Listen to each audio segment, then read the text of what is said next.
11 বছরের জল্পনা, বিরোধীদের হাজারো অভিযোগ আর তথ্য জানার জন্য বারবার আবেদন। সবশেষে সেই পুরনো প্রশ্নটাই আবার সামনে। কট্টর ইসলাম বিদ্বেষী ভারতীয় প্রধানমন্ত্রী নরেন্দ্র মোদীর স্নাতক ডিগ্রি আদৌ আছে তো? এই প্রশ্নে এবার শেষ কথা বলল দিল্লির হাইকোর্ট। সম্প্রতি বিচারপতি শচীন দত্ত জানিয়ে দেন, প্রধানমন্ত্রী মোদীর শিক্ষাগত যোগ্যতার নথি জনসম্মুখে প্রকাশ করতে বাধ্য নয় দিল্লি বিশ্ববিদ্যালয়। একই সঙ্গে একই রকম বিতর্কে থাকা বিজেপি নেত্রী ও প্রাক্তন কেন্দ্রীয় মন্ত্রী স্মৃতি ইরানির দশম ও দ্বাদশ শ্রেণীর ফলাফল সম্পর্কেও জানতে হবে না বলে রায় দেয় আদালত। রায়ে আদালত স্পষ্ট করে জানায়, মোদীর শিক্ষাগত তথ্য ব্যক্তিগত হিসেবে বিবেচিত হবে এবং এটি তথ্য অধিকার আইনের 8(1) ল ধারার আওতায় পড়ে। শুধু কৌতূহল মেটাতে আরও ব্যক্তিগত তথ্য জনসমক্ষে আনা যায় না। আদালতের এই রায়ের পর স্বয়ং ভারতীয়দের মধ্যেই কৌতূহল আরও বেড়েছে ভারতীয় প্রধানমন্ত্রীর শিক্ষাগত যোগ্যতা নিয়ে সত্যিটা জানার।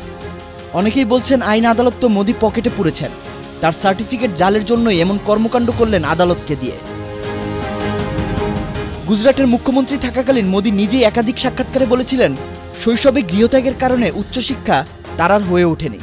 कितना पढ़े हैं आप? वैसे तो मैंने 17 साल की आयु में घर छोड़ दिया। सिर्फ स्कूल तक पढ़े, मतलब प्राइमरी स्कूल तक, हाई स्कूल तक।